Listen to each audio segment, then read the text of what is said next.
De directrice de la division I, je vous souhaite la bienvenue.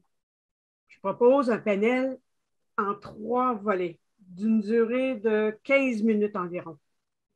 Amener un visiteur, entretenir un visiteur, effectuer un suivi serré auprès du visiteur. Je me présente, Martine Boulet, et maintenant, je laisse les membres du panel à se présenter. Martin Blanchette, directeur du secteur 90. Nicole Lavoie, directrice du secteur 91. Léonce Boudreau, directeur du secteur 92. Et nous avons Louise Saint-Pierre, directrice du secteur 93, qui a dû s'absenter pour son travail. Les directrices et directeurs de secteur, nous sommes questionnés sur le recrutement. Quels sont les meilleurs moyens pour recruter? Des moyens gagnants que nous devons prioriser pour février, mois du recrutement. Quelles sont les possibilités d'augmenter le recrutement? Comment fasciner et attirer un nouveau membre par club? Nous allons débuter avec la première question. Comment peut-on s'organiser pour réussir à rejoindre et à amener le visiteur à notre club? Léonce, peux-tu nous donner quelques idées? Oui, Martine, quelques idées sur comment amener un visiteur à une rencontre Toastmaster. 2 aspects dans ces idées.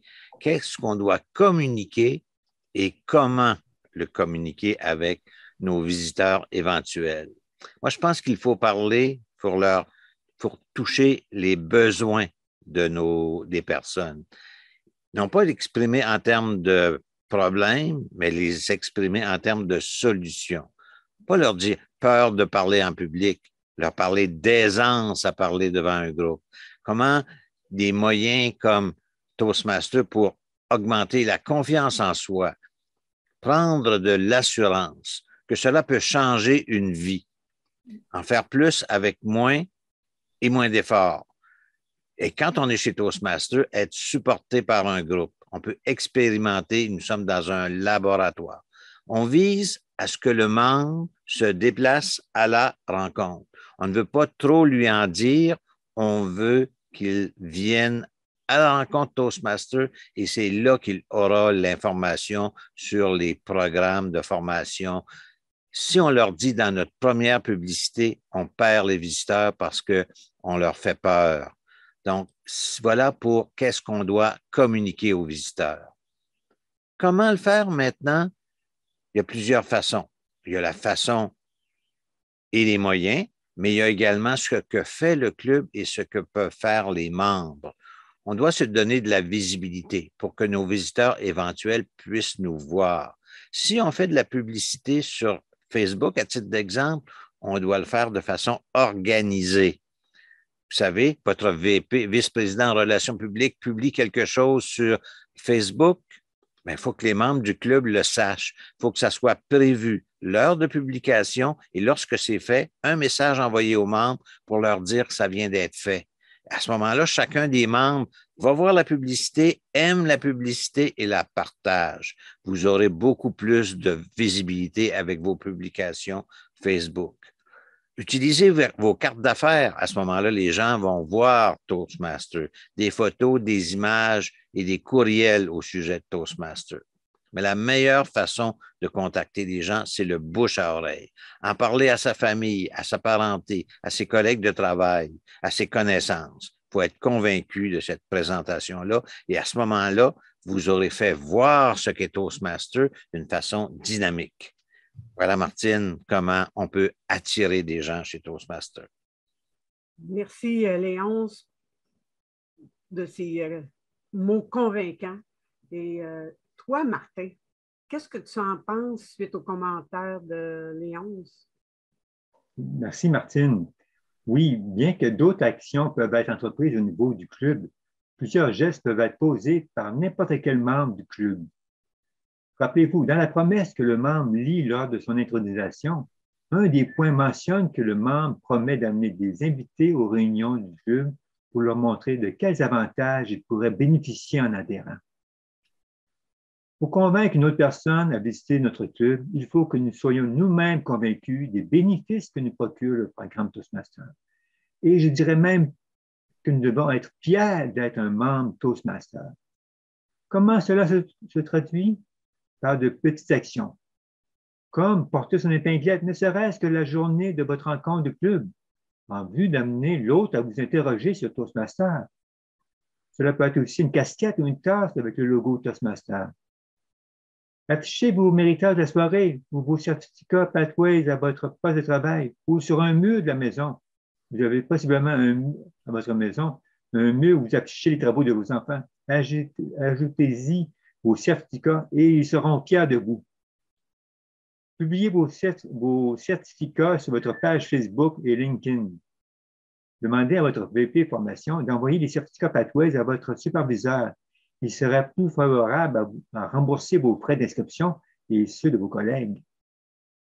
Surtout, appliquez ce que nous apprenons dans Toastmasters. L'écoute active, les évaluations constructives, le respect du temps qui nous est alloué, arriver préparé aux réunions, éliminer les hésitations, avoir des objectifs élevés et réalistes à long terme. C'est ce que nous procure le Toastmaster. Avoir un dépliant ou une revue Toastmaster à portée de votre main. Tout ceci fait que c'est de convaincre par l'exemple en mettant en pratique ce que nous avons appris de Toastmaster. Sur ça, je redonne la parole, Martine. Merci, Martin. J'ai entendu des belles suggestions. Allons maintenant à la deuxième question.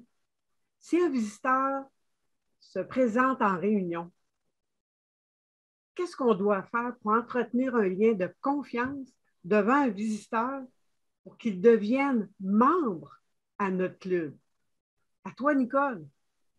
Merci, Martine. Ça va me faire le plaisir vraiment de répondre à cette question-là. Tout d'abord, je dirais que si le membre il se sent accueilli, que c'est convivial dans ton club, à ce moment-là, il va vouloir en savoir un petit peu plus long. Il va être curieux. Tu lui expliques aussi brièvement que ça va être une rencontre, une belle rencontre structurée, qui va avoir de la rigueur dans le temps, qui va avoir aussi une ambiance où il va y avoir du plaisir et du respect. Là. On respecte beaucoup la personne qui parle lorsqu'elle a à son tour son rôle à exécuter. En ayant un ordre du jour, il va être moins perdu. Il faut qu'il sache à quoi s'attendre un peu durant cette réunion-là pour pouvoir peut-être voir son besoin réel, qu'est-ce que ça va lui donner d'être là durant à peu près 1h30 ou 2 heures. Il faut que ça soit intéressant pour lui. Il ne faut pas trop y en montrer, il ne faut pas le bombarder, il ne faut pas l'assommer avec des réponses, des informations comme si tu en donnes trop, c'est pas bon, là. Il va avoir en masse le temps, s'il devient membre, de vraiment trouver toutes ces informations-là. Mais la première chose qu'il faut faire, c'est continuer à l'intéresser. Il faut aussi lui dire, tu veux-tu venir? Je vais te rencontrer avant la réunion pour t'en dire un petit peu plus long, pour gonfler l'intérêt de cette personne-là qui va être plus à l'affût de ce qui se passe. Oh, la madame, elle me l'a dit dans le corridor tantôt. Ah, c'est bon, ce bout-là. Puis quand on parle d'improvisation, la personne va avoir peur. Mais non, il voit que c'est fait dans le groupe et dans la réalité. Donc, tu peux lui offrir une pré-rencontre. Tu peux aussi lui demander, veux-tu que je m'assoie à côté de toi? Tu sais, des fois, si tu as des questions, tu pourrais toujours me les écrire, me les passer. Avoir un beau carton à son nom. C'est identifié, c'est lui qui est là à cette réunion-là.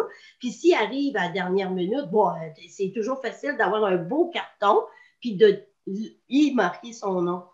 Lui dire aussi que présentement, on a des modes, différents modes, le présentiel, le virtuel, le hybride. Le présentiel, tu lui expliques que lorsque ça va redevenir en présentiel, qu'il va y avoir plus de possibilités d'augmenter façon de se tenir au lutrin, d'être plus, d'avoir une meilleure posture, des choses comme ça. Mais dans le Zoom, dans le virtuel, on a appris à développer nos choses pour que ça soit intéressant, que ça soit aussi comme l'éclairage, toutes ces choses-là, le cadrage. Fait qu'on a appris d'autres choses. Et l'hybride, ben, c'est le meilleur des deux mondes. Ça t'ouvre aussi la possibilité d'avoir des membres d'un autre pays, d'une autre région qui est en dehors de ton club. Et puis ça, là, c'est bien important. Des fois, il y a un membre qui veut rien apprendre une autre langue, à être plus à l'aise de parler en français ou en anglais, toutes ces choses-là. Alors, moi, je dirais qu'en terminant, ça serait de lui dire, de lui demander ses impressions à la fin de la réunion, de aussi lui demander, de le féliciter de sa prise de parole, même s'il n'était pas extrêmement expressif, le petit bout qu'il a dit, c'est important, puis tu le félicites de ça.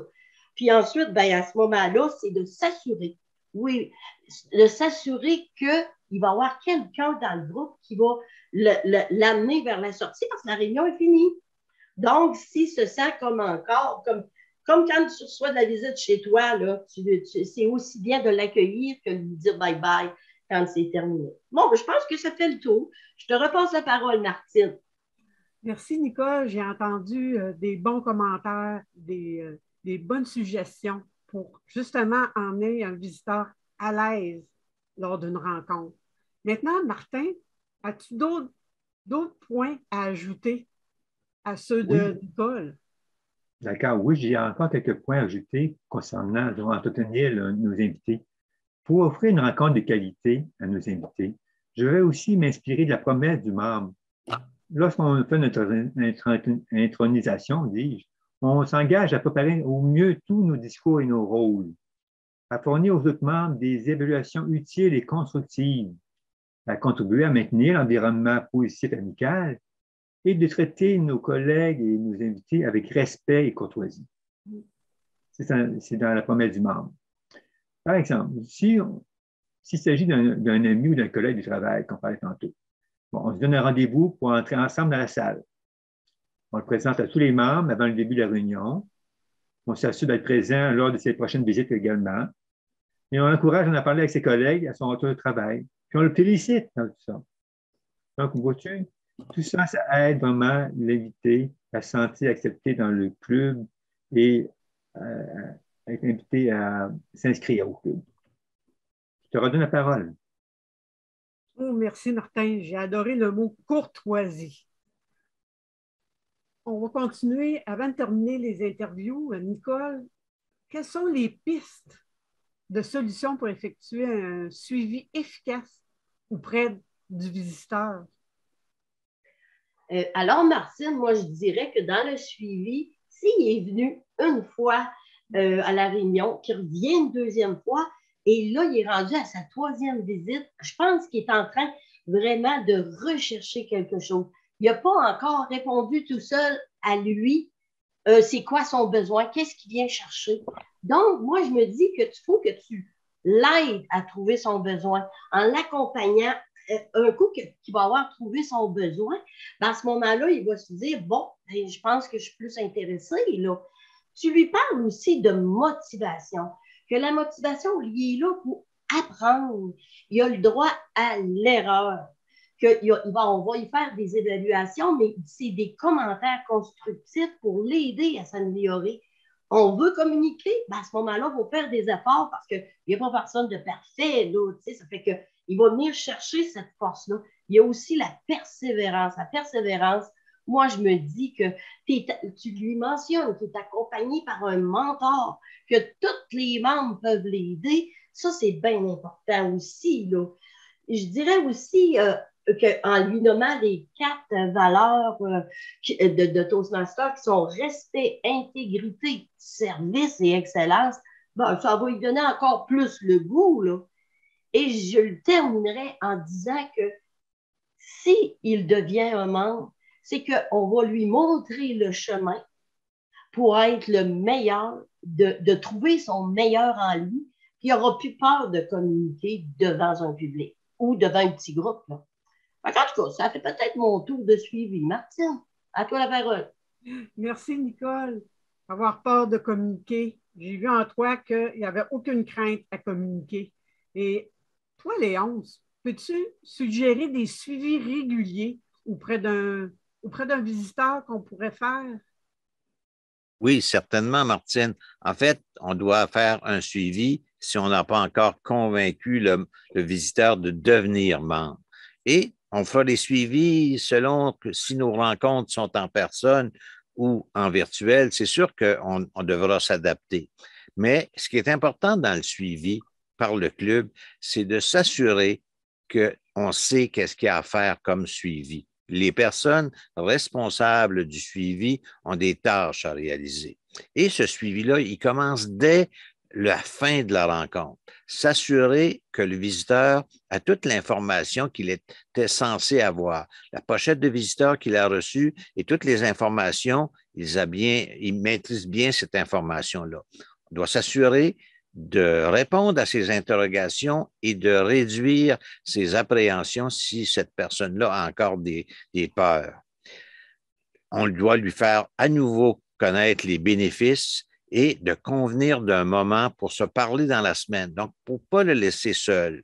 Reparler aux visiteurs, ça peut se faire au téléphone, par courriel, par une rencontre. Et surtout, on doit l'inviter à revenir. Et lorsque on l'a invité, quelques jours avant la rencontre, lorsqu'on connaît l'agenda, le rappeler pour lui expliquer ce qui va se passer dans la rencontre pour que le visiteur puisse être préparé à cette rencontre. Et on a parlé tantôt de rencontres de qualité. À chaque nouvelle visite du visiteur, le club se doit de présenter une rencontre de qualité pour convaincre le visiteur à devenir membre. Voilà, Martine, ce que je pense du suivi des visiteurs. Merci, Léon. J'aime bien tous les mots que tu as mentionnés pour justement faire un bon suivi auprès d'un visiteur. Je vous remercie d'avoir répondu si généreusement à mes questions. Les membres ont en main maintenant plusieurs stratégies et plusieurs possibilités d'amener un visiteur, d'entretenir un visiteur et de le convertir en membre et finalement effectuer un suivi auprès d'un visiteur. Quand les clubs et les membres auront compris que le recrutement, c'est possible, nous serons forts de progresser ensemble.